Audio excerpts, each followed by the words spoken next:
gagawin natin mga kaborbot, itong ating tali ay isasagad natin. Mga kaborbot, ang taas na yan. Marami nga napapatanong mga kaborot kung hanggang saan itataas itong ating saranggola. Meron din naman nagsasabi kung nilipad ba to kahit sa mahina na hangin. At ngayong araw mga kaborbot ay bibigyan na natin ng kasagutan itong mga katanungan na to. So what's up mga kaborbot, for today's video ay gagamitin nga natin itong ating stainless na pulunan. Naglalaman nga pala to mga kaborbot ang 500 meters na Kevlar kite. Ito nga pala mga kaborbot ay bagong bago pa. Pati yung tali na nakapulon dyan mga kaborbot ay bago pa rin. Marami kasi sa atin mga kaborbot ang napapatanong kung gaanong kahaba ba ang 500 meters. So ito mga kaborbot, unang-una shoutout muna kay Oman. Let's go to what is kay Oman. So yung mga kaborbot, medyo walang hangin ngayon.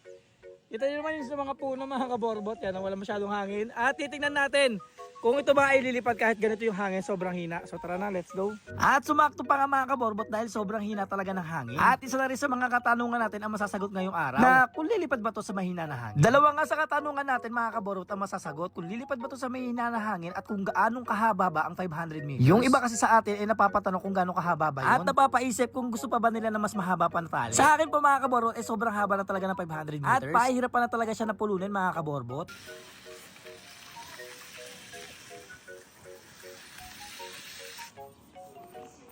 Tingnan natin kung lilipad siya mga kaborbot kahit medyo may kahinaan ng hangin. So sasagad natin to mga kaborbot, itong ating tali.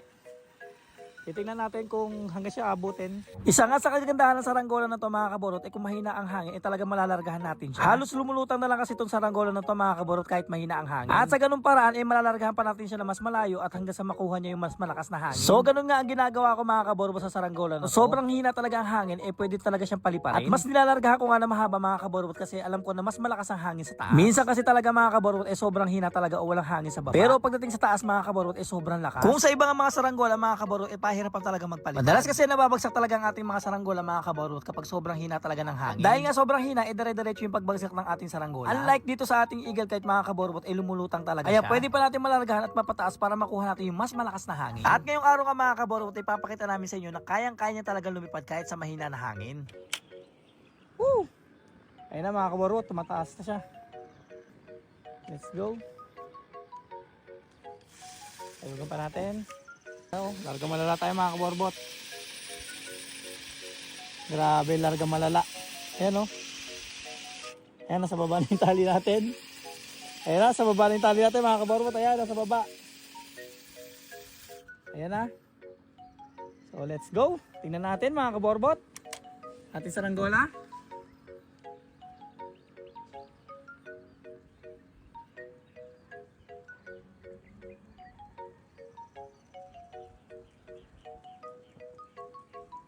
Grabe mga kaborbot, ayan na. Tumataas na siya. Woo! Grabe. Ayan o, so malakas na yung hangin sa taas mga kaborbot. Grabe yung hangin sa taas o. Ayan o. So naabot natin yung hangin na malakas sa taas mga kaborbot. Ayan. Grabe o. Grabe, napakataas niya mga kaborbot. Ayun, let's go. Woo! Ayan mga kaborbot, si MJ pinagawak natin ng ating saranggola. Ayan yung mga kaborbot yung saranggola natin. So hindi na siya kayang i-zoom. Ayan o. Grabe mga kaborbot, steady. Ayan siya. Ganda mga kaborbot. Ayan o. Pataas ng pataas. So ganyan siya kalayo mga kaborbot o. So hindi pa sagad yung ating tali. Yan. So papasagad natin kay MJ. Kaya mo man oh. Taas. Ganda, sarap ang palipad. Ayun mga kaborot to. At ang unang nating katanungan mga kaborot ay nasagot na nga. Ilipad nga talaga siya sa mahina na hangin mga kaborot. Itang-kita nyo naman na halos wala ng hangin sa baba mga kaborot at na-achieve natin yung malakas na hangin sa taas. At ito naman mga kaborot ang pangalawa nating katanungan. Kung gaanong kahaba nga mga kaborot ang 500 meters. Kaya rin yan. So yan na, ubos na mga kaborbot ang ating 500 meters. At ayun na siya mga kaborbot. Napakataas niya. Ayan, sa mga gusto magpalipad. Grabe mga kaborbot, ayan yung taas niya oh.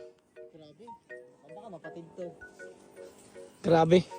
Grabe, napakaganit mga kaborbot. Grabing kaganit mga kaborbot.